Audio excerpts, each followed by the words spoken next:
어머니 택시 타고 먼저 가세요.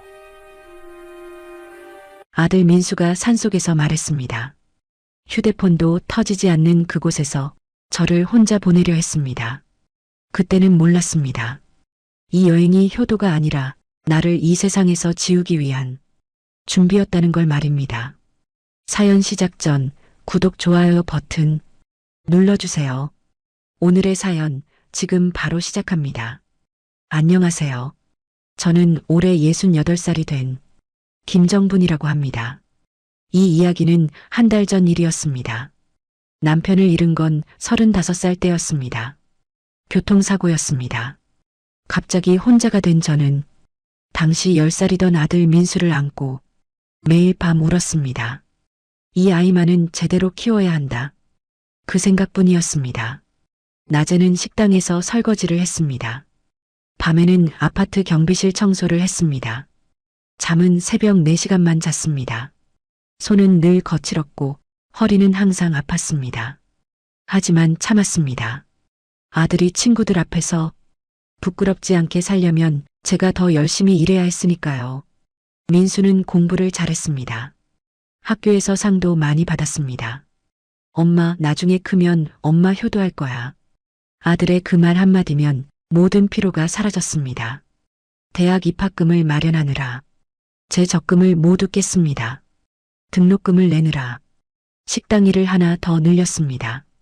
졸업할 때까지 4년 동안 저는 단 하루도 쉬지 않았습니다. 그러던 어느 날이었습니다. 동네 재개발 소식이 들려왔습니다. 제가 살던 빌라가 철거 대상이었습니다. 보상금으로 1억 5천만 원을 받게 되었습니다. 이제 좀 살 수 있겠구나. 그렇게 생각했습니다. 친구 소개로 작은 투자도 했습니다.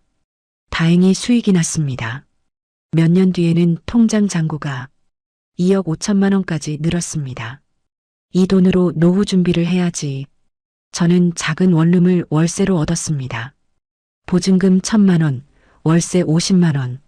나머지 돈은 모두 정기예금에 넣었습니다. 아들에게 짐이 되지 않으려면 제가 알아서 살아야 한다고 생각했습니다. 민수는 대학을 졸업한 뒤 중견기업에 취직했습니다. 그리고 3년 뒤 결혼을 했습니다. 신부는 박수진이라는 이름을 가진 여자였습니다. 첫인상은 나쁘지 않았습니다. 공손하게 인사도 잘했습니다. 어머니, 잘 부탁드립니다. 수진은 웃으며 말했습니다. 저도 따뜻하게 대답했습니다. 우리 민수 잘 부탁해요. 결혼 준비는 제가 도왔습니다. 전셋집 보증금 5천만 원, 예단 비용 300만 원, 예식 비용 2천만 원. 모두 제 통장에서 나갔습니다. 엄마, 나중에 꼭 갚을게. 민수는 그렇게 말했습니다. 저는 괜찮다고 했습니다. 부모가 자식에게 해줄 수 있는 건 그런 것밖에 없다고 생각했으니까요. 결혼 후 1년쯤 지났을 때였습니다. 민수가 전화를 걸어왔습니다.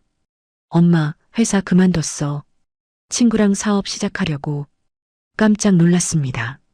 하지만 말리지 않았습니다. 아들이 하고 싶은 일을 하는 게 중요하다고 생각했으니까요.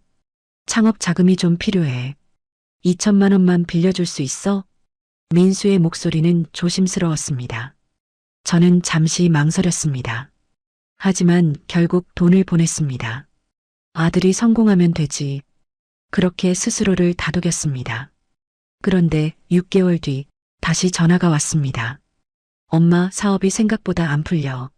1,000만 원만 더 빌려줄 수 있어? 이번에도 보냈습니다. 또 6개월 뒤 또 전화가 왔습니다. 엄마, 이번엔 정말 마지막이야. 500만 원만 더 부탁해. 그렇게 1년 반 동안 총 3,500만 원을 보냈습니다. 갚겠다는 약속은 한 번도 지켜지지 않았습니다. 어느 날부터 민수의 말투가 달라지기 시작했습니다. 엄마, 그 돈 언제 보내줄 거야? 나 지금 진짜 급해. 예전처럼 조심스럽지 않았습니다. 오히려 짜증이 섞여 있었습니다. 민수야, 엄마도 생활비가 있어서. 제가 조심스럽게 말했습니다. 그러자 민수가 차갑게 말했습니다. 엄마는 혼자잖아. 나는 가족 먹여 살려야 한다고. 그 말에 가슴이 철렁했습니다. 하지만 참았습니다. 아들도 힘들겠지 라고 생각했습니다. 결국 다시 500만 원을 보냈습니다. 통장 잔고는 8천만 원으로 줄었습니다. 노후 자금이 절반 넘게 사라진 것입니다. 그 뒤로 민수는 한 달에 한 번도 연락하지 않았습니다. 명절에도 오지 않았습니다. 생일에도 연락이 없었습니다. 6개월이 지났습니다. 저는 매일 휴대폰을 들여다봤습니다. 혹시 아들에게서 연락이 올까 싶어서요. 하지만 아무 소식도 없었습니다. 그렇게 혼자 지내는 날들이 점점 길어졌습니다. 원룸 안에서 텔레비전을 보고 혼자 밥을 먹고 혼자 잠들었습니다. 가끔 생각했습니다. 내가 뭘 잘못한 걸까? 하지만 답은 없었습니다. 그저 아들이 다시 연락하기를 기다릴 뿐이었습니다. 그러던 어느 날이었습니다. 초인종이 울렸습니다. 문을 열자 민수와 수진이 서 있었습니다. 그날 오후 2시쯤이었습니다. 민수와 수진이 함께 찾아왔습니다. 6개월 만이었습니다. 어머니, 안녕하세요. 수진이 먼저 인사했습니다. 민수는 어색하게 웃기만 했습니다. 좁은 원룸이 갑자기 더 작게 느껴졌습니다. 저는 서둘러 물을 따랐습니다. 앉아. 뭐 마실래? 괜찮아요, 어머니. 수진이 손을 저었습니다. 하지만 눈빛은 차가웠습니다. 민수가 입을 열었습니다. 엄마, 그동안 연락 못해서 미안해. 괜찮아. 바쁘지 뭐. 저는 괜찮은 척했습니다. 하지만 속으로는 서운했습니다. 6개월 동안 단 한 통의 전화도 없었는데 이제 와서 미안하다는 말이 무슨 소용이 있을까요? 수진이 갑자기 무릎을 꿇었습니다. 어머니, 정말 죄송합니다. 눈물까지 흘렸습니다. 깜짝 놀라 수진을 일으켰습니다. 아니, 왜 그래요? 제가 오빠를 말렸어야 했는데 그러지 못했습니다. 어머니께 손 벌리지 말라고 제가 더 단호하게 말했어야 했는데 수진의 목소리는 떨렸습니다. 진심처럼 들렸습니다. 민수도 고개를 숙였습니다. 엄마, 나 정말 반성하고 있어. 그동안 너무 철없었어. 그래도 이렇게 찾아와줘서 고마워. 저는 그렇게 말했습니다. 사실 얼마나 기다렸는지 모릅니다. 아들이 다시 돌아오기를요. 수진이 조심스럽게 말했습니다. 어머니, 다음 주가 어머니 생신이시잖아요. 어머, 그걸 기억하고 있었어? 물론이죠. 어머니 환갑이신데 저희가 어떻게 있겠어요? 수진은 계속 말했습니다. 저희가 작은 여행을 준비했어요. 어머니랑 저희 셋이서 강원도로 이틀 정도 다녀오려고요. 여행이라는 말에 마음이 흔들렸습니다. 아들 가족과 함께 떠나는 여행. 평생 꿈꿔왔던 일이었습니다. 하지만 한편으로는 의심도 들었습니다. 6개월 동안 연락 한 번 없던 아들이 갑자기 여행을 제안한다니 뭔가 이상하다는 생각이 들었습니다. 민수야, 너 회사는 괜찮아?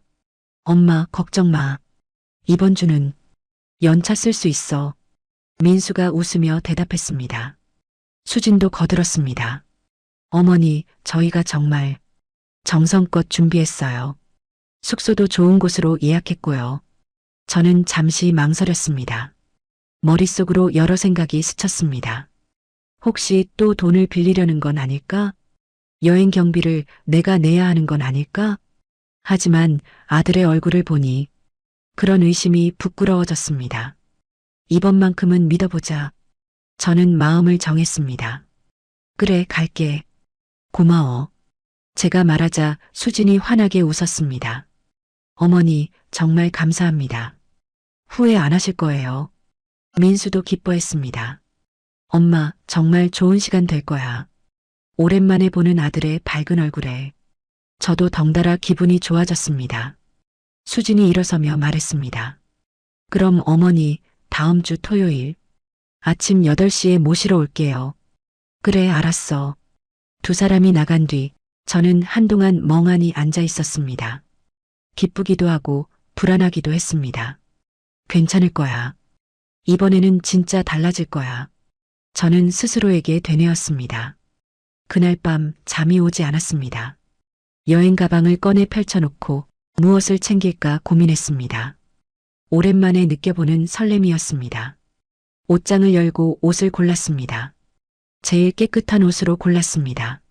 아들 앞에서 초라해 보이고 싶지 않았으니까요. 다음 날 아침 동네 슈퍼에 들렀습니다. 과자며 음료수를 샀습니다. 차 안에서 먹으려고요. 슈퍼 주인 아주머니가 물었습니다. 어디 가세요? 아들이랑 여행 가요. 제가 대답하자 아주머니가 웃었습니다. 아이고, 효자 두셨네요. 요즘 그런 자식 드문데. 그러게요. 저도 복 받았죠. 저는 뿌듯하게 대답했습니다. 집으로 돌아와 짐을 다시 정리했습니다. 세면도구, 여벌옷, 상비약. 하나하나 챙기면서 마음이 두근거렸습니다. 토요일이 다가올수록 기대감이 커졌습니다. 하지만 동시에 막연한 불안감도 자라났습니다. 목요일 저녁이었습니다. 민수에게서 문자가 왔습니다. 엄마, 토요일 잊지 않으셨죠? 준비 잘하고 계세요? 응, 엄마 다 챙겼어. 걱정 마. 제가 답장을 보냈습니다. 금요일 밤 저는 일찍 잠자리에 들었습니다. 하지만 잠이 쉽게 오지 않았습니다. 천장을 바라보며 생각했습니다. 이번 여행이 끝나면 우리 관계가 좋아질까? 민수가 다시 예전처럼 자주 연락할까? 희망과 불안이 뒤섞인 채 밤은 깊어갔습니다. 토요일 아침 6시 알람이 울리기도 전에 눈이 떠졌습니다. 서둘러 씻고 옷을 갈아입었습니다. 거울을 보며 머리를 빗었습니다. 80살이 가까워진 얼굴에 주름이 가득했지만 오늘만큼은 밝아 보이고 싶었습니다. 8시 정각 밖에서 경적 소리가 들렸습니다. 가방을 들고 서둘러 나갔습니다. 민수의 차가 서 있었습니다. 조수석에는 수진이 앉아 있었습니다. 어머니, 타세요. 수진이 뒷문을 열어주었습니다. 저는 가방을 트렁크에 넣고 뒷좌석에 올랐습니다. 엄마, 잘 주무셨어요? 민수가 백미러로 저를 보며 물었습니다. 응, 잘 잤어. 거짓말이었습니다. 설레서 거의 잠을 못 잤으니까요. 차가 출발했습니다. 창밖으로 서울거리가 지나갔습니다. 강원도까지는 2시간 반 정도 걸린다고 했습니다. 수진이 뒤를 돌아보며 말했습니다. 어머니, 배고프시면 말씀하세요. 간식 준비했어요. 고마워요. 차 안은 조용했습니다. 민수는 운전에만 집중했고 수진은 휴대폰을 보고 있었습니다. 저는 창밖을 바라봤습니다. 도시를 벗어나자 산과 들판이 나타났습니다. 정말 좋은 여행이 될 거야. 저는 다시 한번 스스로를 다독였습니다. 하지만 왜인지 가슴 한구석이 계속 불편했습니다. 뭔가 잘못될 것 같은 그런 예감이 들었습니다. 차는 계속 달렸습니다. 고속도로를 벗어나자 산길이 시작되었습니다. 민수야, 여기가 어디야? 저는 조심스럽게 물었습니다. 강원도 산골이에요, 어머니. 경치 좋은 곳이라 데려왔어요. 수진이 대신 대답했습니다. 창밖으로 보이는 풍경은 점점 외딴 곳으로 변했습니다. 민가도 보이지 않았습니다. 가로등도 없었습니다. 민수야, 숙소가 이렇게 깊은 곳이야? 엄마, 조용한 곳이 좋잖아요. 민수의 대답은 짧았습니다. 수진은 계속 휴대폰만 들여다봤습니다. 뭔가 메시지를 주고받는 것 같았습니다. 저는 슬쩍 휴대폰을 꺼내 신호를 확인했습니다. 한 칸도 잡히지 않았습니다. 이상하네. 불안감이 점점 커졌습니다. 1시간쯤 더 달렸을까요? 민수가 갑자기 차를 세웠습니다. 왜서? 엄마, 잠깐만요. 민수가 차에서 내렸습니다. 수진도 따라 내렸습니다. 두 사람은 차 앞에서 무언가 이야기를 나눴습니다. 목소리는 들리지 않았지만 분위기가 심각해 보였습니다. 민수가 보닛을 열었습니다. 엔진을 들여다보는 척했습니다. 수진은 팔짱을 끼고 서 있었습니다. 잠시 후 두 사람이 다시 탔습니다. 무슨 일이야? 제가 물었습니다. 차가 좀 이상한 것 같아요. 수진이 대답했습니다. 그럼 정비소에 가야 하는 거 아니야? 여기는 정비소가 없어요, 어머니. 일단 조금만 더 가볼게요. 민수가 말했습니다. 차는 다시 출발했습니다. 하지만 10분도 안 돼서 또 멈췄습니다. 이번에는 민수가 차에서 내려 휴대폰을 들었습니다. 하지만 신호가 잡히지 않는지 고개를 저었습니다. 수진이 뒤를 돌아보며 말했습니다. 어머니, 죄송한데 택시 타고 먼저 가실래요? 뭐? 저는 깜짝 놀랐습니다. 차가 고장 난 것 같아요. 저희는 견인차 부르고 어머니는 먼저 숙소로 가세요. 수진의 목소리는 차분했습니다. 너무 차분해서 오히려 이상했습니다. 아니, 나도 같이 기다릴게. 어머니, 시간이 오래 걸릴 것 같아요. 어머니 혼자 계시는 것보다 숙소에서 쉬시는 게 나을 것 같아요. 민수도 거들었습니다. 엄마, 수진 말이 맞아. 택시 불러줄 테니까 먼저 가 있어. 그래도 제가 망설이자 수진이 말했습니다. 어머니, 걱정 마세요. 저희도 곧 갈게요. 민수가 어디선가 전화번호를 찾더니 전화를 걸었습니다. 여보세요? 택시 한 대 보내주세요. 위치는 네, 알겠습니다. 15분쯤 지났을까요? 정말 택시 한 대가 나타났습니다. 낡은 흰색 택시였습니다. 기사가 차에서 내렸습니다. 50대 중반쯤 되어 보이는 남자였습니다. 이름표에는 이성우라고 적혀 있었습니다. 어르신, 타세요. 이성우가 문을 열어줬습니다. 저는 어쩔 수 없이 가방을 들고 택시에 올랐습니다. 민수야, 너희 조심해서 와. 응, 엄마. 걱정 마. 민수가 손을 흔들었습니다. 수지는 차가운 표정으로 저를 바라봤습니다. 그 눈빛이 왠지 섬뜩했습니다. 택시가 출발했습니다. 백미러로 뒤를 보니 민수와 수진이 서 있었습니다. 두 사람은 제가 보이지 않을 때까지 그 자리에 그대로 서 있었습니다. 어디로 모실까요?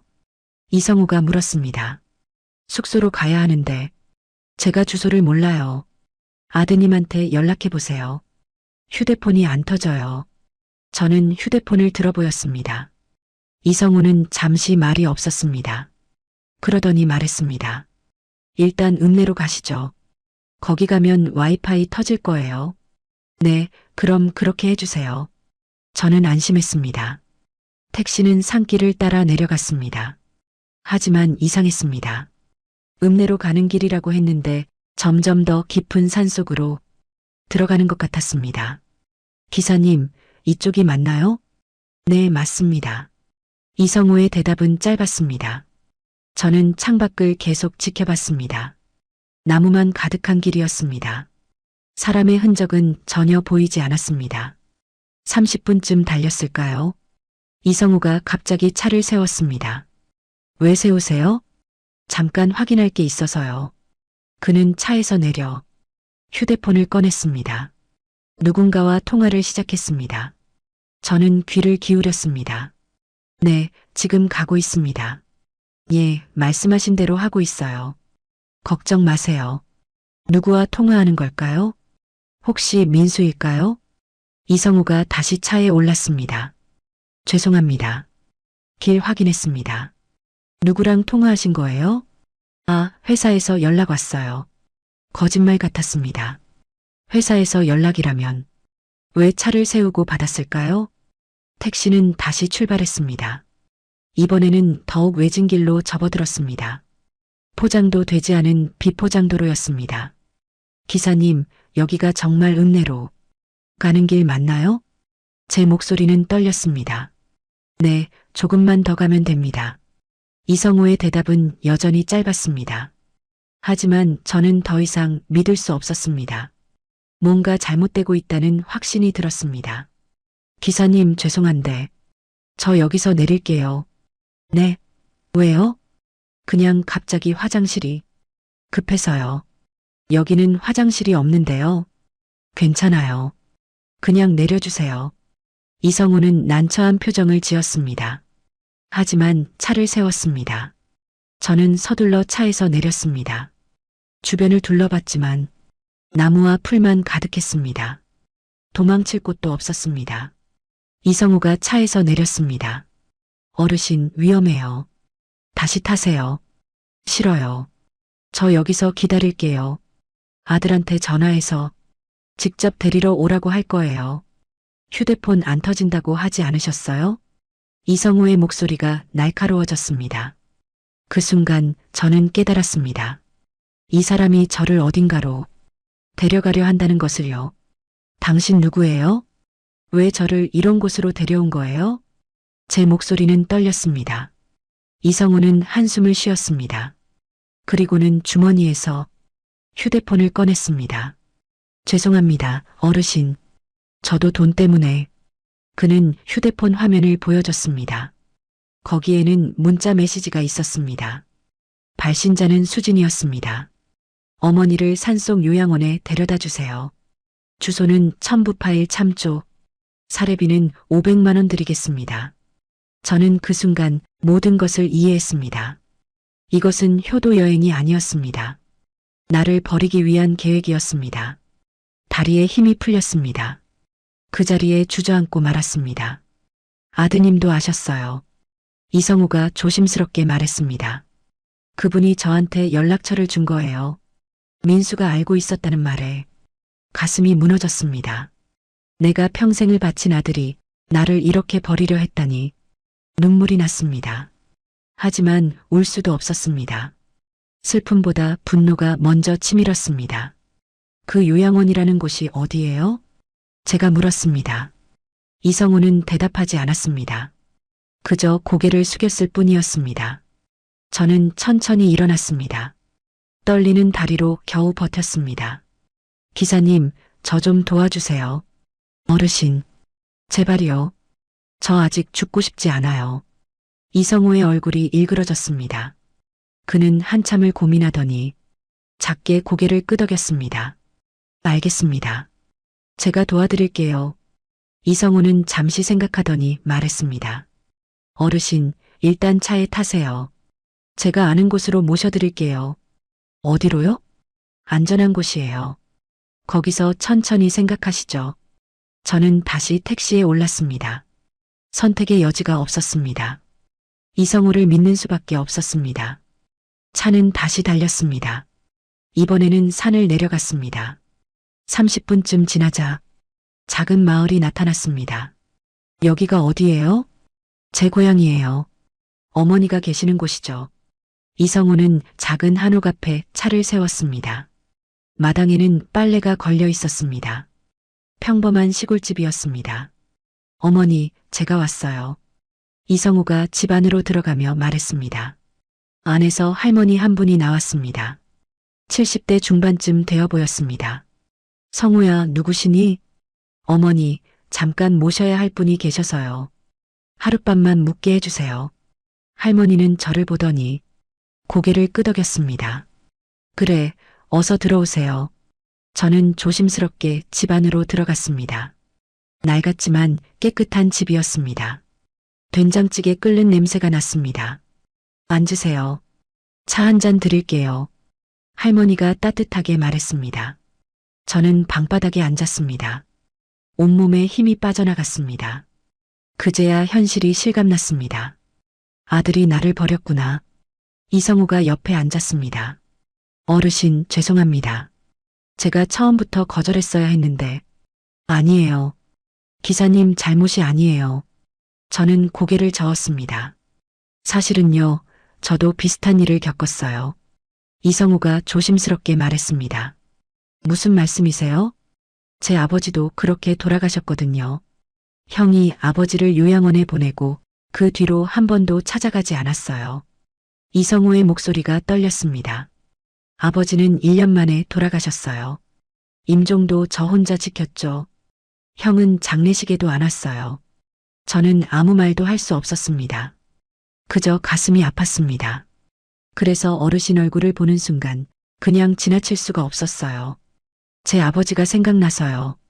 할머니가 차를 가져왔습니다. 따뜻한 보리차였습니다. 고맙습니다. 저는 차를 받아 마셨습니다. 목이 타들어가는 것 같았습니다. 성우야, 이분 무슨 일이시니? 할머니가 물었습니다. 이성우가 대략적인 상황을 설명했습니다. 할머니는 고개를 끄덕이며 들었습니다. 아이고 세상에. 요즘 자식들이 그래. 부모를 뭐라고 생각하는지 모르겠어. 할머니는 제 손을 잡았습니다. 괜찮아요. 여기서 푹 쉬다 가세요. 저는 눈물이 났습니다. 낯선 사람들의 따뜻함이 오히려 더 가슴 아팠습니다. 이성우가 말했습니다. 어르신, 내일 경찰서에 가시죠. 신고하셔야 해요. 경찰서요? 네. 이건 명백한 범죄예요. 존속유기 미수죄에 해당해요. 하지만 제 아들인데 저는 망설였습니다. 그래도 신고하셔야 해요. 이대로 두면 더 큰 일이 생길 수도 있어요. 이성우의 말이 맞았습니다. 하지만 선뜻 결정을 내릴 수가 없었습니다. 아무리 그래도 제 아들인데 경찰에 신고한다는 게 쉽지 않았습니다. 그날 밤 저는 잠을 이룰 수 없었습니다. 할머니가 내어준 작은 방에 누웠지만 눈을 감을 수가 없었습니다. 머릿속으로 지난 세월이 주마등처럼 스쳐 지나갔습니다. 민수를 처음 안았던 날, 학교 입학식에 함께 갔던 날, 대학 합격 통지서를 받고 기뻐하던 날, 결혼식 날 눈물을 흘리던 제 모습, 그 모든 순간들이 헛된 것이었을까요? 새벽 5시쯤 되어서야 잠이 들었습니다. 그마저도 악몽에 시달렸습니다. 민수가 저를 산속에 버리고 가버리는 꿈이었습니다. 저는 울며 불렀지만 민수는 뒤도 돌아보지 않았습니다. 어머니, 일어나세요. 할머니의 목소리에 잠에서 깼습니다. 아침 드세요. 상에는 따뜻한 밥과 반찬이 놓여 있었습니다. 된장찌개, 김치, 계란말이. 정성스러운 아침상이었습니다. 고맙습니다. 저는 숟가락을 들었습니다. 하지만 목으로 넘어가지 않았습니다. 이성우가 들어왔습니다. 어르신, 준비되셨으면 가시죠. 경찰서가 여기서 30분 거리예요. 저는 고개를 끄덕였습니다. 이제는 결심이 섰습니다. 아들이라도 잘못된 것은 바로 잡아야 한다고 생각했습니다. 경찰서로 가는 길, 저는 계속 창밖을 바라봤습니다. 평범한 시골 풍경이었습니다. 논밭, 비닐하우스, 작은 가게들. 나도 이런 곳에서 조용히 살 수 있었을 텐데. 그런 생각이 들었습니다. 경찰서에 도착했습니다. 작은 지구대였습니다. 이성우가 같이 들어갔습니다. 무슨 일로 오셨습니까? 젊은 경찰관이 물었습니다. 저는 떨리는 목소리로 말했습니다. 신고하러 왔습니다. 제 아들이 저를 버리려 했어요. 경찰관의 표정이 굳어졌습니다. 자세히 말씀해 주시겠습니까? 저는 처음부터 끝까지 설명했습니다. 여행 제안, 차 고장, 택시, 그리고 수진이 이성우에게 보낸 문자까지. 이성우도 휴대폰을 꺼내 문자 메시지를 보여줬습니다. 경찰관은 심각한 표정으로 들었습니다. 이건 명백한 존속유기 미수 사건입니다. 진술서를 작성하시고 증거를 모아야 합니다. 어떻게 해야 하나요? 일단 아드님과 며느리분께 연락해 보겠습니다. 그리고 출석 요구를 할 거예요. 저는 고개를 끄덕였습니다. 이제 돌이킬 수 없는 일이 되었습니다. 진술서를 작성하는 동안 손이 계속 떨렸습니다. 평생 처음 써보는 것이었습니다. 피해자 김정부는 다음과 같이 진술합니다. 펜을 쥔 손에 힘이 들어갔습니다. 진술서를 제출한 뒤 저는 경찰서 대기실에 앉아 있었습니다. 이성우는 옆에서 말없이 저를 지켜주었습니다. 1시간쯤 지났을까요? 경찰관이 나왔습니다. 어르신, 아드님께 연락했는데 받지 않으시네요. 며느리분도 마찬가지고요. 그럴 줄 알았어요. 저는 쓰게 웃었습니다. 일단 문자로 출석 요구서를 보냈습니다. 사흘 내로 출석하지 않으면 강제 소환하겠습니다. 알겠습니다. 경찰서를 나왔습니다. 이성우가 물었습니다. 어르신, 어디 가실 데 있으세요? 순간 막막했습니다. 집으로 돌아가자니 두려웠습니다. 혹시 민수가 찾아올까 봐요. 저도 잘 모르겠어요. 제 목소리는 작았습니다. 그럼 저희 집에서 며칠 더 계시는 게 어때요? 어머니도 좋아하실 거예요. 그래도 될까요? 물론이죠. 어머니한테 말씀드릴게요. 저는 고맙다는 말밖에 할 수 없었습니다. 다시 이성호의 집으로 돌아왔습니다. 할머니는 반갑게 맞아주셨습니다. 어서 오세요. 점심 드세요. 상에는 따뜻한 국밥이 놓여 있었습니다. 정말 감사합니다. 저는 숟가락을 들었습니다. 이번에는 밥이 목으로 넘어갔습니다. 식사를 마치고 저는 마당 한쪽에 앉았습니다. 햇볕이 따스했습니다. 할머니가 옆에 앉으셨습니다. 마음이 많이 힘드시죠? 내 평생 아들만 믿고 살았는데 이렇게 될 줄은 몰랐어요. 자식 농사가 제일 어려워요.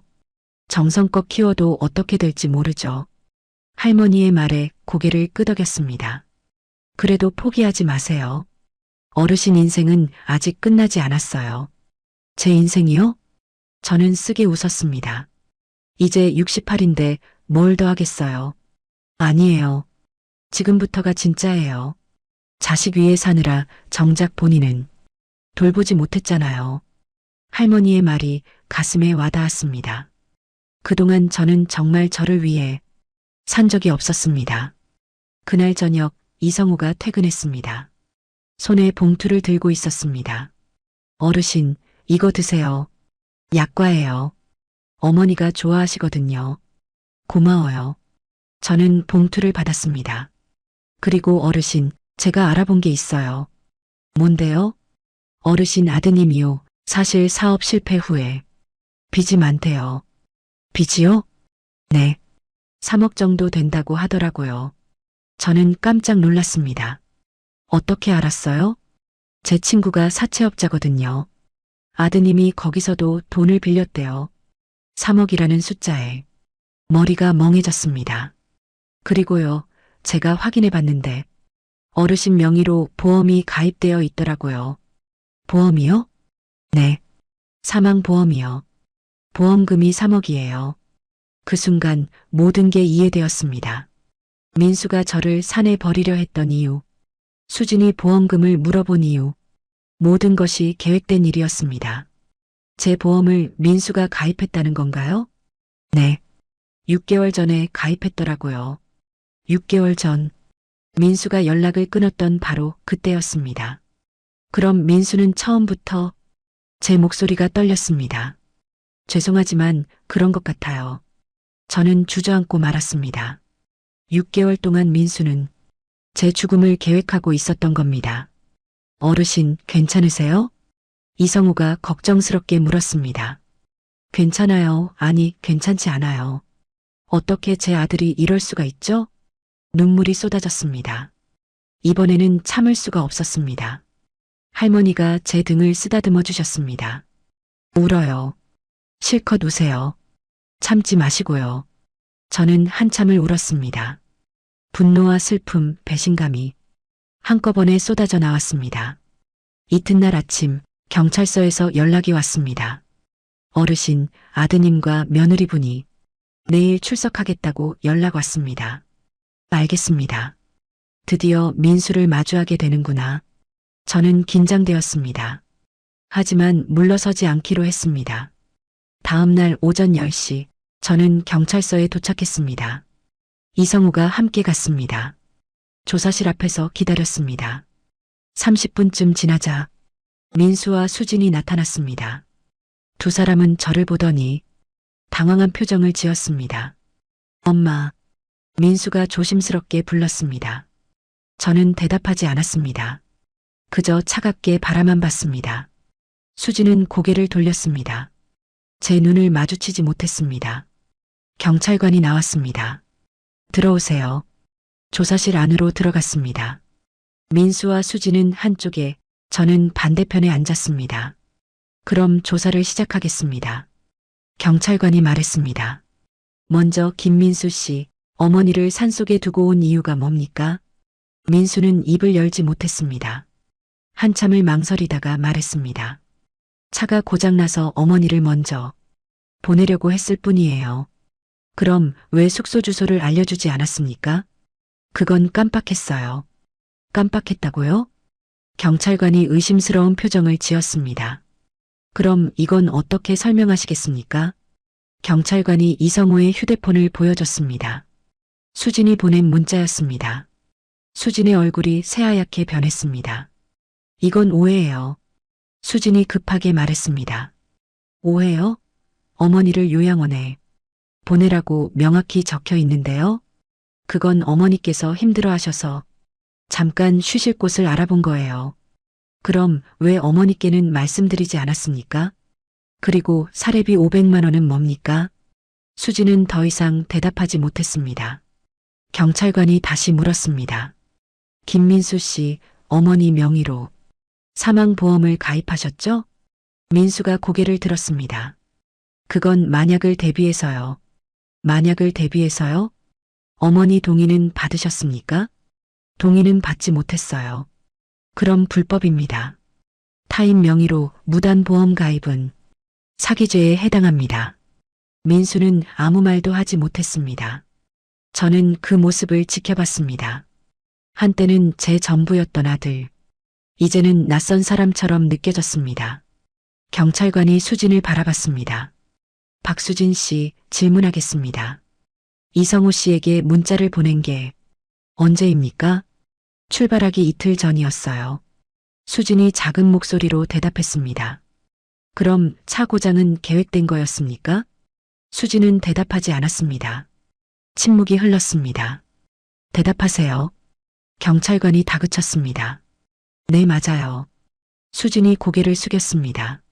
저는 그 말을 듣고 온몸에 힘이 빠졌습니다.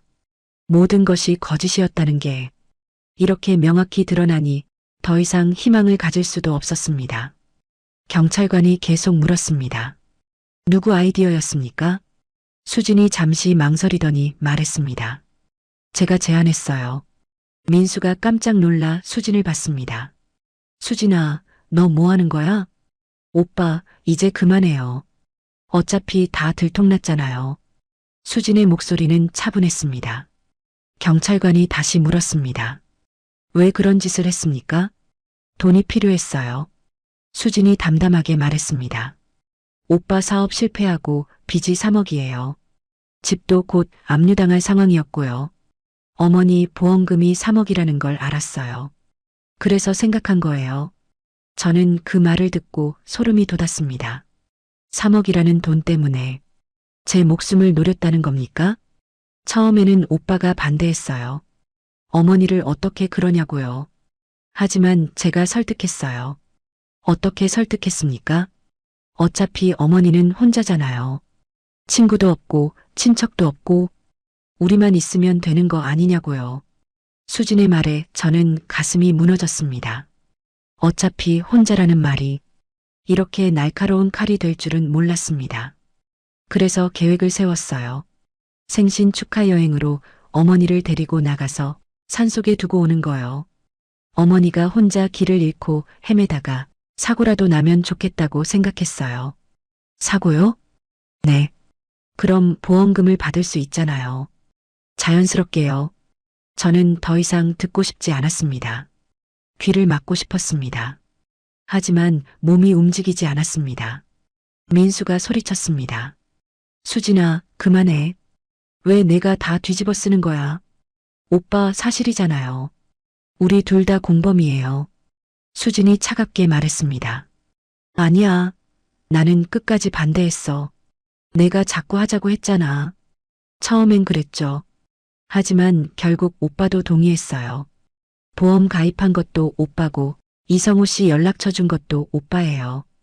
민수는 할 말을 잃었습니다. 경찰관이 민수를 바라봤습니다. 김민수 씨 사실입니까? 민수는 한참을 망설이다가 고개를 끄덕였습니다. 네, 맞습니다. 제가 그랬습니다. 저는 그 순간 모든 것이 끝났다고 느꼈습니다. 제가 평생을 바친 아들이 저를 죽이려 했다는 사실. 엄마, 미안해. 민수가 울먹이며 말했습니다. 나도 어쩔 수 없었어. 빚독촉이 매일 들어오고 수진이는 이혼하겠다고 하고 정말 미칠 것 같았어. 그래서 엄마를 죽이려 했어? 저는 처음으로 입을 열었습니다. 민수는 대답하지 못했습니다. 너한테 엄마가 뭐니? 돈 인출기였니? 죽어서 보험금 내놓을 사람이었니? 엄마 미안해. 정말 미안해. 민수가 계속 고개를 숙였습니다. 하지만 저는 더 이상 그 말을 듣고 싶지 않았습니다. 경찰관이 말했습니다. 두 분 모두 존속유기 미수 그리고 보험 사기 혐의로 입건하겠습니다. 구속영장을 청구할 예정입니다. 수진이 갑자기 고개를 들었습니다. 구속이요? 저는 구속까지는 중대한 범죄입니다. 도주의 우려도 있고요. 하지만 저는 직장이 있어요. 아이도 생각하고 있었고요. 그런 건 재판에서 참작하시죠. 수진의 얼굴이 창백해졌습니다. 민수는 그저 멍하니 앉아 있었습니다. 마치 모든 게 꿈인 것처럼. 조사가 끝나고 저는 조사실 밖으로 나왔습니다. 다리에 힘이 없었습니다. 이성우가 부축해줬습니다. 어르신 괜찮으세요? 괜찮아요. 이제 끝났네요. 힘드셨죠? 네, 많이 힘들었어요. 밖으로 나오니 햇빛이 눈부셨습니다. 하지만 마음은 여전히 어두웠습니다. 그날 저녁 이성우의 집으로 돌아왔습니다. 할머니가 저녁을 차려주셨습니다. 어떻게 됐어요? 할머니가 조심스럽게 물었습니다. 아들이 인정했어요. 모든 걸 계획했다고요. 아이고 세상에. 할머니가 혀를 찼습니다. 저는 밥을 먹을 수가 없었습니다. 숟가락을 들었다 놓기를 반복했습니다. 어르신, 조금이라도 드세요. 이성우가 걱정스럽게 말했습니다. 고마워요. 근데 도저히 못 먹겠어요. 그날 밤도 잠을 이룰 수 없었습니다. 민수의 얼굴이 자꾸 떠올랐습니다. 어린 시절 해맑게 웃던 얼굴, 대학 합격 통지서를 받고 기뻐하던 얼굴, 결혼식 날 행복해하던 얼굴, 그리고 오늘 조사실에서 본 얼굴, 죄책감으로 일그러진 그 얼굴. 내가 뭘 잘못한 걸까? 저는 계속 스스로에게 물었습니다. 너무 많이 줘서 잘못된 걸까요? 아니면 너무 헌신적으로 키워서 잘못된 걸까요? 답은 없었습니다. 그저 후회만 밀려왔습니다. 사흘 뒤 검찰에서 연락이 왔습니다. 구속영장이 발부되었다고 했습니다. 민수와 수진 모두 구치소로 이송되었다고 했습니다. 저는 그 말을 듣고 무너졌습니다. 아무리 미워도 아무리 원망스러워도 제 아들인데 그 아들이 감옥에 간다는 게 현실로 느껴지지 않았습니다. 구속된 지 일주일쯤 지났을 때 저는 구치소로 면회를 갔습니다. 가지 않으려고 했습니다. 하지만 마음 한구석이 계속 아팠습니다. 결국 발걸음을 옮겼습니다. 면회실에 앉아 기다렸습니다. 철창 너머로 민수가 나타났습니다. 수척해진 얼굴이었습니다. 눈에는 생기가 없었습니다. 엄마, 민수가 떨리는 목소리로 불렀습니다. 저는 아무 말도 하지 않았습니다. 그저 바라만 봤습니다. 엄마, 정말 미안해. 나 정말 잘못했어. 이제 와서 미안하면 뭐해. 이미 다 끝난걸. 엄마, 나 정신이 없었어. 빚 때문에 미쳐 있었어. 수진이가 자꾸 이혼하겠다고 해서. 그래서 엄마를 죽이려 했어? 제 목소리는 차가웠습니다. 민수는 고개를 숙였습니다. 엄마, 나 여기서 나가면 정말 달라질 거야. 엄마한테 잘할게. 민수야. 저는 천천히 말했습니다. 엄마는 이제 내가 변할 거라고 믿지 않아. 그동안 너무 많이 실망했거든. 엄마. 그리고 엄마는 이제 엄마 인생을 살 거야. 너 없이도 살 수 있어. 민수의 눈에서 눈물이 흘렀습니다. 엄마, 제발. 나 여기서 죽을 것 같아. 엄마는 내 손에 죽을 뻔했어. 저는 자리에서 일어났습니다. 잘 있어. 이게 마지막이야. 엄마. 민수가 소리쳤지만 저는 뒤돌아보지 않았습니다. 면회실을 나오는데 눈물이 쏟아졌습니다. 하지만 후회는 하지 않았습니다. 이틀 뒤 수진의 면회 신청이 들어왔습니다. 처음에는 거절하려 했습니다. 하지만 궁금했습니다. 수진이 무슨 말을 하려는지. 다시 구치소로 갔습니다. 수진이 나타났습니다. 민수보다는 괜찮아 보였습니다. 화장기는 없었지만 눈빛은 여전히 날카로웠습니다. 어머니, 수진이 먼저 입을 열었습니다. 무슨 할 말이 있어서 불렀어? 제가 잘못했어요. 진심으로 사과드립니다. 그래서 어머니, 저 좀 살려주세요. 수진의 목소리가 떨렸습니다. 살려달라고? 네. 합의해주세요. 그럼 형량이 줄어든대요. 저는 어이가 없었습니다. 나를 죽이려던 사람이 이제 와서 살려달라니. 수진 씨, 당신 지금 정신이 있어? 어머니, 제발이요. 저는 전과자가 되면 안 돼요. 직장도 잃고 모든 게 끝나요. 나는 목숨을 잃을 뻔했어. 하지만 어머니는 살아계시잖아요. 저는 아직 젊어요. 앞으로 살 날이 많다고요. 저는 그 말에 소름이 돋았습니다. 이 사람은 정말 반성을 하지 않고 있었습니다. 수진 씨, 저는 차갑게 말했습니다. 당신은 끝까지 변하지 않는구나. 합의는 없어. 절대로. 어머니, 수진이 소리쳤습니다. 어머니도 결국 오빠 때문에 이러시는 거 아니에요? 오빠가 형 받으니까 저도 벌 받기를 바라시는 거죠? 그런 게 아니야. 그럼 뭔데요? 전 어머니한테 사과했어요. 진심으로요.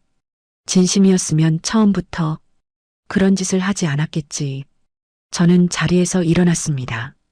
잘 있어요. 다신 만나지 말아요. 어머니, 수진이 철창을 잡고 소리쳤지만 저는 돌아보지 않았습니다. 며칠 뒤 민수에게서 편지가 왔습니다. 열어보지 않으려 했지만 결국 열어봤습니다. 엄마, 나 여기서 정말 힘들어. 매일 후회하고 있어. 엄마한테 그렇게 한 게 정말 미안해. 엄마, 나 좀 도와줘. 변호사 선임비가 필요해. 2천만 원만 있으면 좋은 변호사를 선임할 수 있대. 엄마, 제발. 편지를 읽고 저는 허탈하게 웃었습니다. 이 순간에도 돈을 요구하다니. 편지를 찢어버렸습니다. 그리고 쓰레기통에 버렸습니다. 다음 날 수진의 어머니에게서 전화가 왔습니다. 여보세요? 낯선 목소리였습니다. 김정분 씨 맞으시죠? 저는 박수진 어머니입니다. 무슨 일이세요? 우리 수진이가 잘못했어요. 제가 대신 사과드립니다. 사과는 됐어요. 김정분 씨, 우리 수진이 좀 살려주세요. 제발 합의해주세요. 안 됩니다. 돈이 필요하시면 드릴게요. 얼마든지요. 저는 돈이 필요한 게 아니에요. 그럼 뭘 원하세요? 아무것도 원하지 않아요. 그냥 법대로 처벌받기를 바랄 뿐이에요. 김정분 씨, 수진 어머니의 목소리가 높아졌습니다. 당신도 자식 키워봤으면 알잖아요. 자식이 감옥 가는 게 얼마나 힘든지. 저도 죽을 뻔했어요. 저는 침착하게 말했습니다. 그 자식 때문에요. 수진 어머니는 할 말을 잃었습니다. 더 이상 연락하지 마세요. 저는 전화를 끊었습니다. 그날 저녁 이성우가 집에 돌아왔습니다. 어르신, 오늘 재판 날짜 잡혔대요. 언제예요? 다음 주 금요일이요. 같이 가실 거죠? 네, 가야죠. 재판을 앞두고 저는 많은 생각을 했습니다. 정말 이게 맞는 걸까? 제 아들을 감옥에 보내는 게. 하지만 결론은 같았습니다. 잘못된 건 바로 잡아야 한다고. 아들이라고 해서 예외는 없었습니다. 재판 당일 저는 일찍 일어났습니다. 어젯밤에도 잠을 제대로 못 잤습니다. 긴장과 불안이 뒤섞여 있었습니다. 이성우가 함께 법원으로 갔습니다. 법정 앞에 서니 다리가 떨렸습니다. 어르신, 괜찮으세요? 이성우가 걱정스럽게 물었습니다. 네, 괜찮아요. 법정 문을 열고 들어갔습니다. 방청석에 앉았습니다. 잠시 후 민수와 수진이 들어왔습니다. 두 사람 모두 수갑을 차고 있었습니다. 민수가 저를 봤습니다. 눈물이 그렁그렁 맺혀 있었습니다. 하지만 저는 외면했습니다. 재판을 시작하겠습니다. 판사가 말했습니다. 피고인 김민수, 박수진 두 분 모두 존속유기 미수죄, 보험 사기 미수죄로 기소되었습니다. 검사 측 입장을 말씀해 주십시오. 검사가 일어섰습니다. 피고인들은 피해자인 김정분 씨를 산속에 유기하려 했습니다. 피해자 명의로 무단으로 사망보험을 가입하고 보험금 3억 원을 노렸습니다. 이는 명백한 범죄 행위이며 존속에 대한 범죄라는 점에서 매우 중대합니다. 엄벌을 요청합니다. 판사가 고개를 끄덕였습니다. 피고인 측 변호인 말씀하세요. 민수의 변호사가 일어섰습니다. 판사님, 피고인 김민수는 당시 극심한 경제적 어려움에 시달리고 있었습니다. 3억 원의 빚 독촉에 시달리며 정상적인 판단이 어려운 상태였습니다. 피고인은 깊이 반성하고 있으며 어머니께 진심으로 사죄하고 있습니다. 선처를 부탁드립니다. 수진의 변호사도 일어섰습니다. 판사님, 피고인 박수진은 남편의 빚 때문에 심리적으로 극도로 불안한 상태였습니다. 이혼 위기까지 겪으며 충동적으로 행동한 것입니다. 피고인은 직장인으로서 모범적으로 살아왔으며 전과도 없습니다. 관용을 베풀어 주시길 바랍니다. 판사가 저를 바라봤습니다.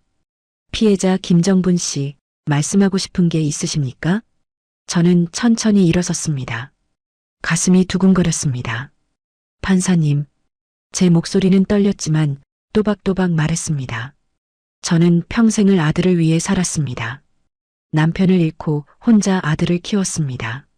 낮에는 식당에서 일하고 밤에는 청소를 했습니다. 단 하루도 쉬지 않았습니다. 민수가 고개를 숙였습니다.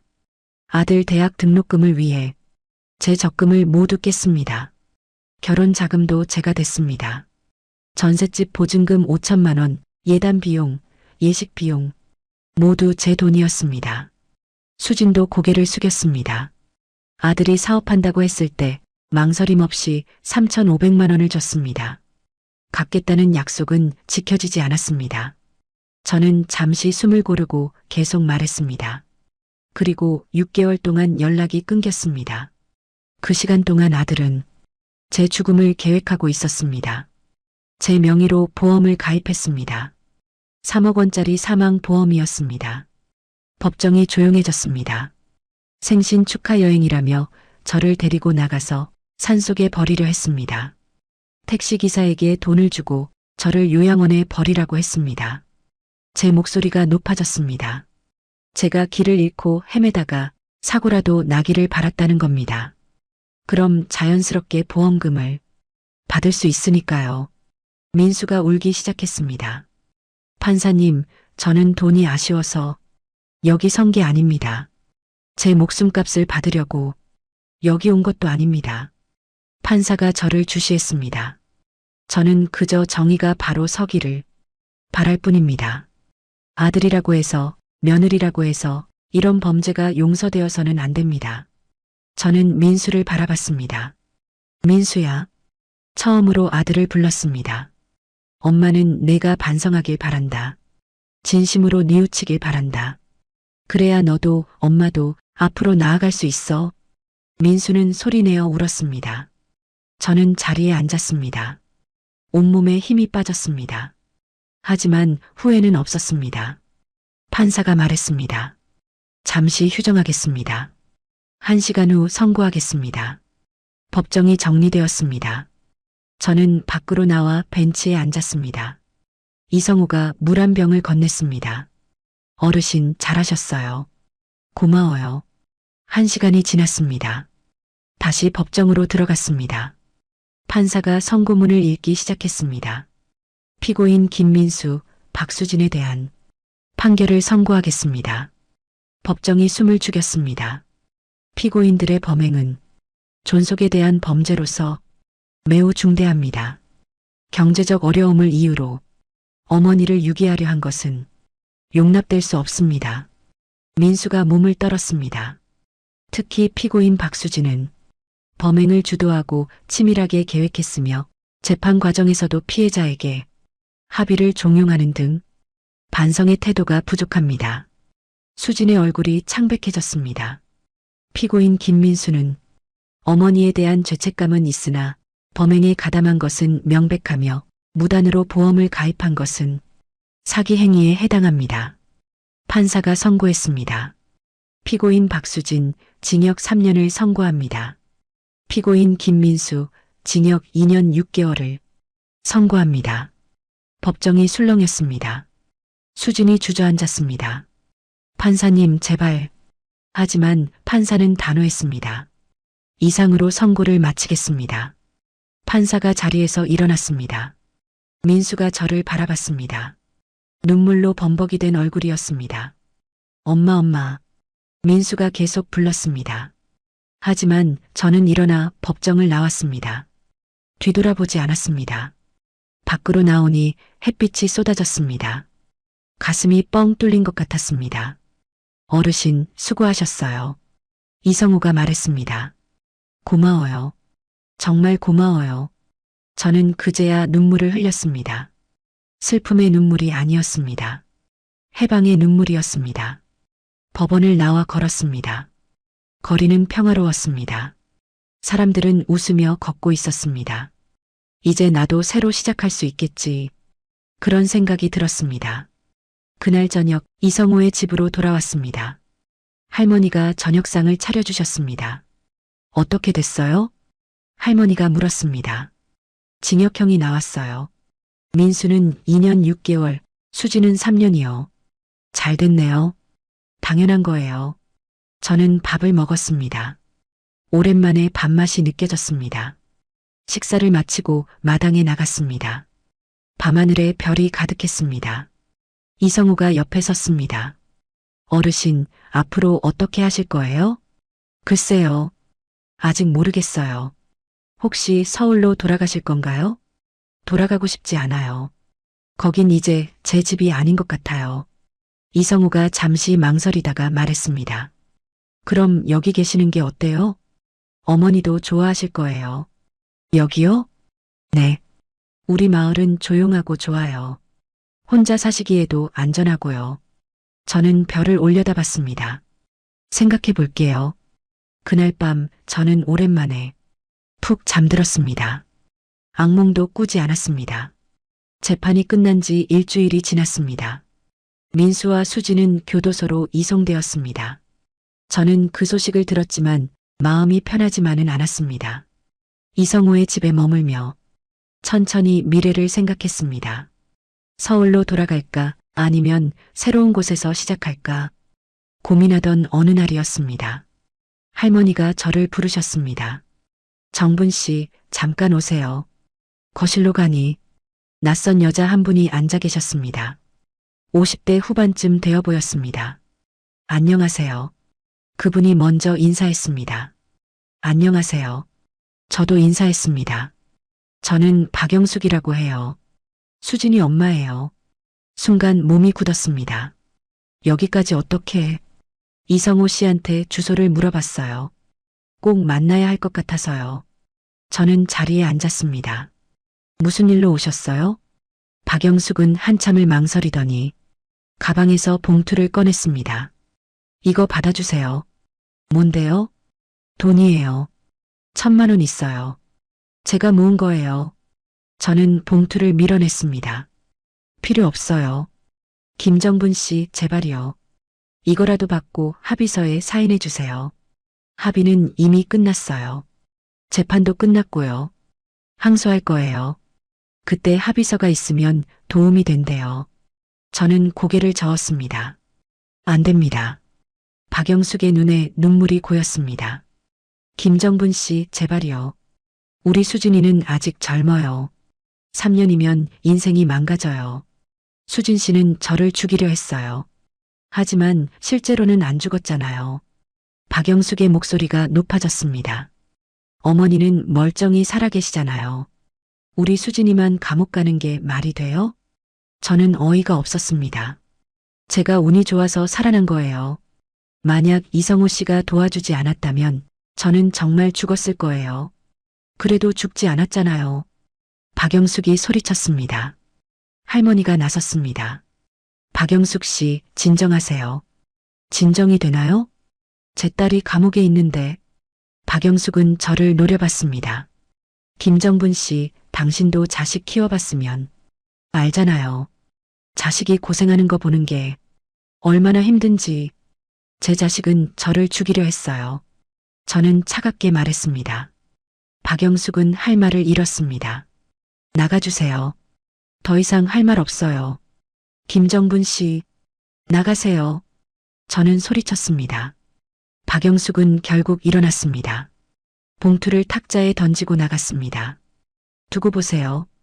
당신도 언젠가 후회할 날이 올 거예요. 문이 쾅 닫혔습니다. 저는 주저앉았습니다.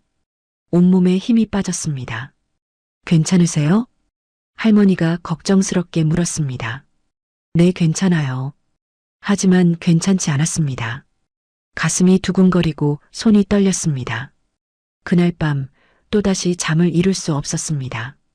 박영숙의 말이 계속 맴돌았습니다. 두고 보세요. 후회할 날이 올 거예요. 한 달이 지났습니다. 저는 이성우의 도움으로 마을에 작은 방 하나를 얻었습니다. 월세 40만 원짜리 원룸이었습니다. 서울 집은 정리했습니다. 더 이상 그곳에 돌아갈 이유가 없었으니까요. 짐을 정리하다가 민수의 어릴 적 사진을 발견했습니다. 초등학교 입학 사진이었습니다. 해맑게 웃고 있는 민수의 얼굴. 그때는 정말 착한 아이였는데 사진을 한참 바라보다가 상자에 넣었습니다. 새 집으로 이사한 뒤 저는 마을 경로당에 나가기 시작했습니다. 어르신들이 반갑게 맞아주셨습니다. 새로 오셨어요? 한 할머니가 물었습니다. 네, 정분이라고 해요. 어디서 오셨어요? 서울에서요. 서울에서 왜 여기까지? 자식들이 여기 있나요? 저는 잠시 망설이다가 말했습니다. 아니요. 혼자예요. 아이고, 그러시구나. 우리랑 친하게 지내요. 따뜻한 말 한마디에 마음이 녹았습니다. 경로당에서 어르신들과 화투도 치고 이야기도 나눴습니다. 오랜만에 웃을 수 있었습니다. 어느 날 경로당에서 한 할아버지가 물었습니다. 정분 씨, 자식은 몇이에요? 아들 하나 있어요. 어디 사는데요? 멀리 있어요. 자주 보나요? 저는 대답할 수 없었습니다. 그저 웃기만 했습니다. 2달이 지났습니다. 민수에게서 편지가 또 왔습니다. 이번에는 열어보지 않고 그대로 버렸습니다. 수진에게서도 편지가 왔습니다. 역시 버렸습니다. 이성우가 가끔 들렀습니다. 안부를 물어주고 필요한 것이 있는지 챙겨주었습니다. 어르신, 잘 지내시는 것 같아서 다행이에요. 고마워요. 당신 덕분이에요. 아니에요. 어르신 혼자 힘으로 여기까지 오신 거예요. 3개월이 지났습니다. 민수의 변호사에게서 연락이 왔습니다. 김정분 씨, 항소심이 열립니다. 증인으로 출석해 주셔야 해요. 알겠습니다. 다시 법정에 서게 되었습니다. 항소심 날 저는 법원에 갔습니다. 이번에도 이성우가 함께 갔습니다. 법정에 들어서니 민수와 수진이 앉아 있었습니다. 두 사람 모두 더 수척해져 있었습니다. 재판이 시작되었습니다. 민수의 변호사가 말했습니다. 판사님, 피고인 김민수는 교도소에서 모범적으로 생활하고 있습니다.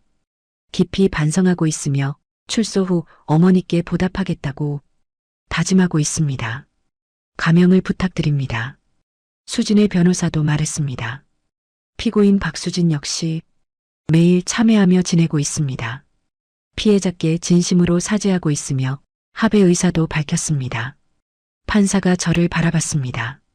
피해자 김정분 씨, 합의 의사가 있으십니까? 저는 일어섰습니다. 없습니다. 민수가 저를 바라봤습니다. 눈빛에는 절망이 가득했습니다. 판사가 말했습니다. 항소를 기각합니다. 원심을 유지합니다. 수진이 울음을 터뜨렸습니다. 민수는 그저 고개를 떨궜습니다. 재판이 끝났습니다. 밖으로 나오는데 민수의 변호사가 다가왔습니다. 김정분 씨, 정말 합의 안 하실 겁니까? 아드님이 정말 힘들어 하십니다. 그건 제 문제가 아니에요. 하지만 아드님인데요. 아들이 저를 죽이려 했어요. 저는 단호하게 말했습니다. 변호사는 더 이상 말하지 못했습니다. 항소심이 끝난 뒤 저는 마을로 돌아왔습니다. 이제 정말 모든 것이 끝났구나 그런 생각이 들었습니다. 마을에서의 생활은 평화로웠습니다. 아침마다 경로당에 나가 어르신들과 이야기를 나눴습니다. 오후에는 동네를 산책했습니다. 저녁에는 텔레비전을 보거나 책을 읽었습니다. 단순한 일상이었지만 이상하게 마음이 편했습니다. 누군가를 위해 살지 않아도 되니까요. 제 자신을 위해 사는 것, 그것이 이렇게 편한 일인 줄 몰랐습니다. 석 달쯤 지났을 때였습니다. 이성우가 저를 찾아왔습니다. 어르신, 좋은 소식이 있어요. 무슨 소식인데요? 제 어머니 친구분이 어르신을 만나고 싶어 하세요. 저요? 왜요? 그분이 사실은 어르신 친언니세요. 저는 깜짝 놀랐습니다. 언니요? 무슨 말씀이세요? 어머니가 우연히 알게 됐대요. 어르신 이야기를 하다가 고양이 같고 나이도 비슷하고 성도 같아서 물어봤더니 정말 자매 사이였대요. 저는 믿을 수가 없었습니다. 언니가 살아있어요? 네. 이 근처 읍내에 사신대요. 40년 전 저는 언니와 헤어졌습니다. 언니는 서울로 시집가고 저는 시골에 남았습니다. 연락이 끊긴 채로 세월이 흘렀습니다. 언제 만날 수 있어요? 지금 당장이라도요. 이성우가 저를 차에 태웠습니다. 30분쯤 달려 읍내의 한 아파트 앞에 섰습니다. 엘리베이터를 타고 5층에 올라갔습니다. 초인종을 눌렀습니다. 문이 열렸습니다. 정분아. 그곳에 언니가 서 있었습니다. 주름이 깊어진 얼굴이었지만 분명 제 언니였습니다. 언니. 저는 언니를 끌어안았습니다. 눈물이 쏟아졌습니다. 정분아, 정말 내가 맞니? 네, 언니. 저예요. 두 사람은 한참을 울었습니다. 거실로 들어가 앉았습니다. 이성우는 조용히 나갔습니다. 정분아, 어떻게 여기까지 왔니? 저는 지난 일들을 이야기했습니다. 민수 이야기, 수진 이야기, 산속에서 버려질 뻔한 이야기, 재판 이야기까지. 언니는 눈물을 흘리며 들었습니다. 아이고, 우리 정분이. 얼마나 힘들었니? 이제 괜찮아요, 언니. 그래. 이제 언니가 있잖아. 우리 이제 같이 살자. 같이요? 응. 여기 방 하나 비어 있어. 내가 쓰면 돼. 저는 눈물이 또 났습니다. 아들은 저를 버렸지만 언니는 저를 받아주었습니다. 언니 고마워요. 뭘? 우리가 남이니? 혈육이잖아. 그날부터 저는 언니와 함께 살게 되었습니다. 마을 원룸은 정리했습니다. 언니와의 생활은 즐거웠습니다. 아침마다 함께 시장에 갔습니다. 저녁에는 같이 산책했습니다. 밤에는 어릴 적 추억을 나눴습니다. 정분아, 기억나? 우리 어릴 때 개울에서 놀던 거 기억나죠? 언니가 물고기 잡다가 빠졌잖아요. 맞아. 그때 내가 구해줬지. 오랜만에 느끼는 가족의 따뜻함이었습니다. 6개월이 지났습니다. 저는 언니 그리고 이성우와 새로운 가족처럼 지냈습니다. 이성우는 자주 들러 안부를 물었습니다. 필요한 것을 챙겨주기도 했습니다. 어르신, 요즘 표정이 많이 밝아지셨어요. 그래요? 행복해서 그런가 봐요. 다행이에요. 정말 다행이에요. 이성우는 저를 진짜 어머니처럼 대해주었습니다. 혈연은 아니지만 진짜 아들보다 더 따뜻했습니다. 어느 날 민수에게서 편지가 또 왔습니다. 이번에는 열어봤습니다. 엄마, 나 다음 달에 가석방 심사해요. 엄마가 탄원서를 써주면 도움이 된대. 엄마, 제발 도와줘. 나 여기서 정말 힘들어. 나 나가면 달라질 거야. 엄마한테 잘할게. 제발 엄마. 편지를 읽고 저는 오래 생각했습니다. 도와줘야 할까? 아직도 제 아들인데. 하지만 결론은 같았습니다. 저는 편지를 접었습니다. 그리고 서랍에 넣었습니다. 탄원서는 쓰지 않기로 했습니다. 민수는 스스로 책임져야 했습니다. 그게 진짜 성장하는 길이니까요. 1년이 지났습니다. 저는 언니와 함께 작은 텃밭을 가꾸기 시작했습니다. 상추, 고추, 토마토를 심었습니다. 정분아, 이거 봐. 토마토가 빨개졌어. 우와, 정말 예쁘다. 직접 키운 채소로 밥을 해 먹었습니다. 무척 달았습니다. 경로당 어르신들도 저를 가족처럼 대해주셨습니다. 정분 씨, 오늘 점심 우리 집에서 먹어요. 된장찌개 끓였어요. 고맙습니다. 제가 깍두기 가져갈게요. 이웃과 나누는 삶. 그것이 진짜 행복이라는 걸 이제야 알았습니다. 어느 가을날이었습니다. 이성우가 급하게 달려왔습니다. 어르신, 민수 씨가 출소했대요. 저는 놀랐습니다. 벌써 1년 6개월이 지난 것입니다. 어디 있대요? 서울로 돌아갔대요. 어르신 찾으러 원룸에 갔는데 이미 비어 있었대요. 그랬구나. 연락하실 건가요? 저는 고개를 저었습니다. 아니요. 민수가 찾아오면 그때 생각할게요. 제가 먼저 연락할 필요는 없어요. 알겠습니다. 한 달이 지났지만 민수는 연락하지 않았습니다. 아마 제 연락처를 모르는 것 같았습니다. 그것도 괜찮았습니다. 저는 이미 새로운 삶을 살고 있었으니까요.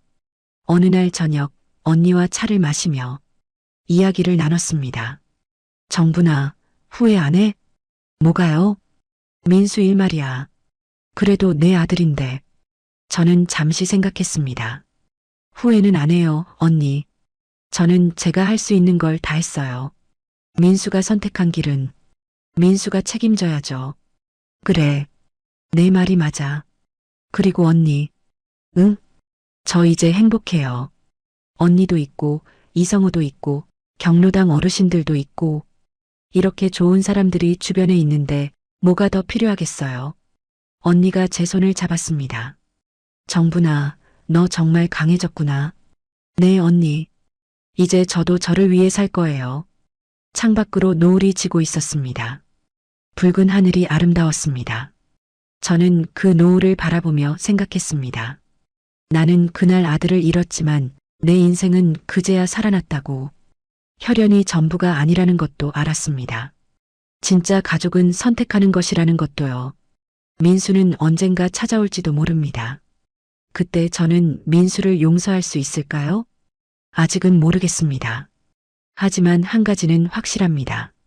그때도 저는 제 삶을 포기하지 않을 거라는 것. 저는 더 이상 누구의 그림자가 아니라 저 자신의 삶을 사는 사람이니까요. 부모는 희생이 아니라 존중받아야 한다는 것. 그것을 저는 너무 늦게 깨달았습니다. 하지만 늦었다고 생각할 때가 가장 빠른 때라고 하지 않습니까? 저는 이제 제 인생의 주인공으로 살겠습니다. 남은 시간을 저를 사랑해주는 사람들과 함께 행복하게 보내겠습니다. 그것이 제가 선택한 새로운 시작입니다. 끝까지 시청해주셔서 감사합니다. 좋아요 버튼으로 마음을 표현해주세요. 그리고 구독과 알림 설정까지 해주시면 앞으로도 더 감동적이고 재미있는 이야기로 찾아뵙겠습니다. 감사합니다.